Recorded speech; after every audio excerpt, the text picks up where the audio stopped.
Je rends grâce à Dieu. Donc, la vidéo de Madame Nyakade, s'il vous plaît. Tométricide.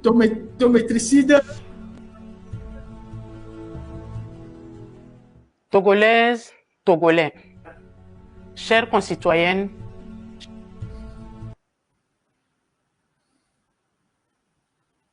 allez-y. Allez-y, la technique. Fiancicide. Allez-y, s'il vous plaît.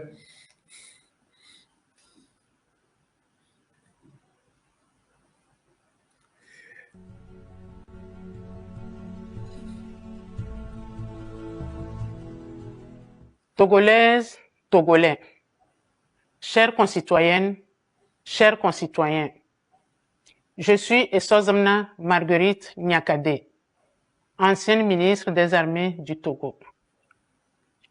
Je viens vers vous aujourd'hui avec respect pour la première fois en vidéo en tant que citoyenne togolaise.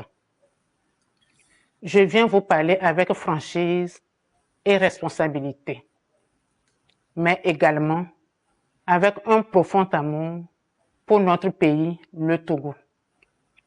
Je suis consciente que ma prise de position peut surprendre et déranger. Depuis la diffusion de mes tribunes, certains disent que je m'exprime par amertume ou par frustration. D'autres doutent de mes actions et pensent que je ne peux pas vouloir d'une sincère unité ou du changement. Je sais ce que cela peut représenter dans l'imaginaire collectif. À cela, je réponds, oui, j'ai des liens familiaux avec la famille Nyasingbe. Oui, mes enfants en sont issus. Cela est un fait. Mais il n'enlève rien à mon droit de m'exprimer en toute conscience sur la situation du Togo. Avant d'être lié à une famille ou à une communauté, je suis avant tout une citoyenne togolaise, lucide, qui n'accepte pas de garder le silence face à ce que subit mon pays, notre pays. Dites-moi, pourquoi devrais-je me taire au motif de mes origines ethniques, de mes liens familiaux ou parce que j'ai été ministre et sous prétexte d'avoir bénéficié du système? Non. Garder le silence face aux dérives que j'ai constatées quand j'étais dans le gouvernement serait trahir les valeurs qui me sont chères et qui constituent mes repères de vie. Ce serait renier ma conscience. Ce serait trahir le peuple togolais. C'est donc en toute légitimité que je revendique aujourd'hui mon droit de parole et que naturellement, je me joins aux voix qui appellent au changement. Vous savez, seuls les esprits fermés refusent d'évoluer. Chères concitoyennes et chers concitoyens, le silence dans ce contexte est une faute morale. L'inaction est une complicité et il est important de ne pas laisser la peur dicter nos actions et nos choix, car c'est en surmontant nos peurs que nous pouvons réellement avancer et agir de manière plus éclairée et courageuse. Dès les premières heures de son indépendance, le Togo n'a jamais connu la paix. Pas la vraie, pas celle qui libère et qui rassemble.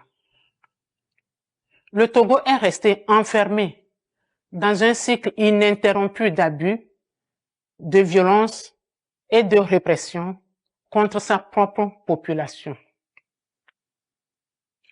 Des parents ont été tués pour leurs opinions, d'autres contraints à l'exil, laissant derrière eux des générations meurtries, des familles brisées et des enfants grandir dans la douleur.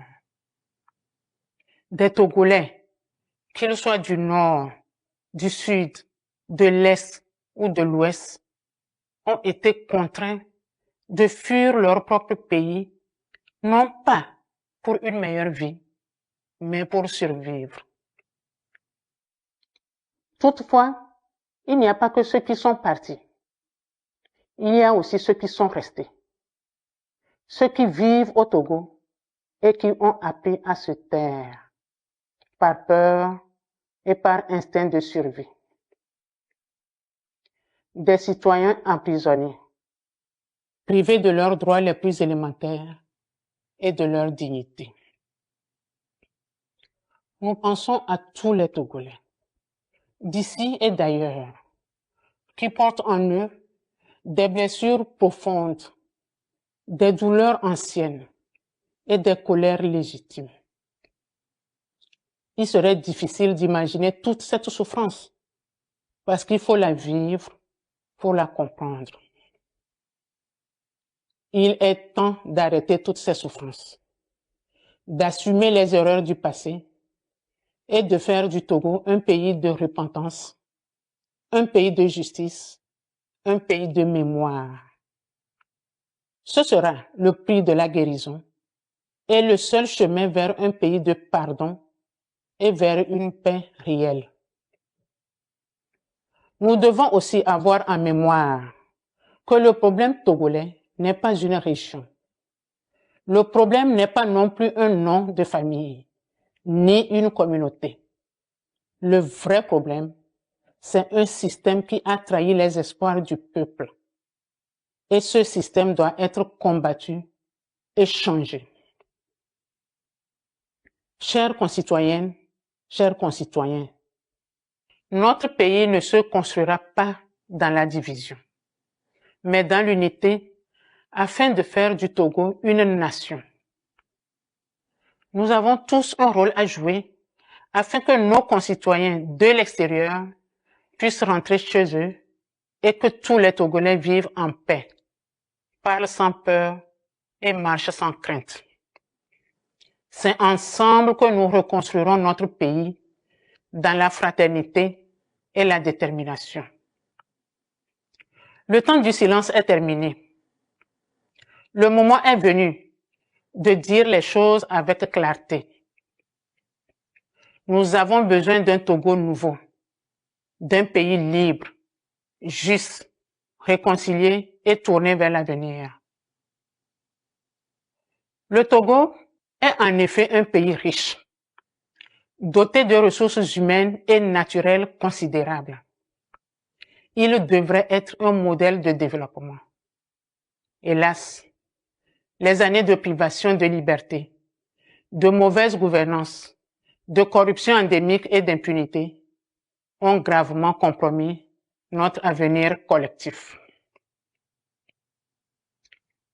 Nous sommes conscients qu'il n'est pas facile de gouverner et de diriger. Mais le régime actuel a eu le temps, les moyens et toutes les opportunités pour changer le destin du Togo. Malheureusement, il a échoué et il n'y a plus d'excuses. Laisser Faure Gnassingbé au pouvoir encore ne changera rien.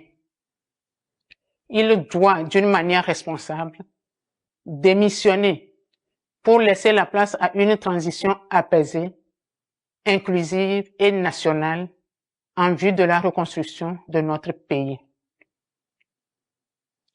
Le peuple togolais doit prendre ses responsabilités pour intensifier son engagement citoyen dans la paix et la légalité pour que le changement tant attendu devienne réalité. Le Togo doit renaître. C'est une réalité historique. Aucun peuple ne peut accepter indéfiniment cette oppression, cette misère, ce mépris et cette injustice. Je saisis l'occasion pour lancer un appel une fois de plus aux forces armées et aux forces de défense et de sécurité à se ranger aux côtés du peuple pour la libération et la reconstruction de notre pays, le Togo. Trop de sang a coulé sur la terre de nos aïeux. Il est temps de le laver. Mes chers compatriotes, ne laissons plus la peur dicter notre silence. Ne laissons plus la division nous empêcher de nous unir. Il est temps d'écrire une nouvelle page. Il est temps de reconstruire un pays où chaque Togolais aura sa place, sa voix et sa dignité. Chers compatriotes, l'histoire nous regarde. Nos enfants attendent et le Togo espère un seul peuple, une seule nation, un seul avenir, le nôtre.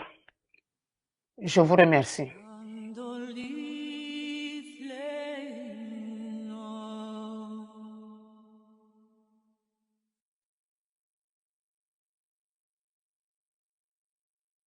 Alors, voilà l'intégralité de la vidéo, de la sortie en vidéo de notre compatriote, Madame Nyakade. Lorsque notre compatriote a commencé par signer des tribunes, il y a des gens qui se posaient des questions, les gens disaient oui, pourquoi il ne parle pas? J'ai eu à répondre à plusieurs personnes, c'est pas vous qui tenez son agenda.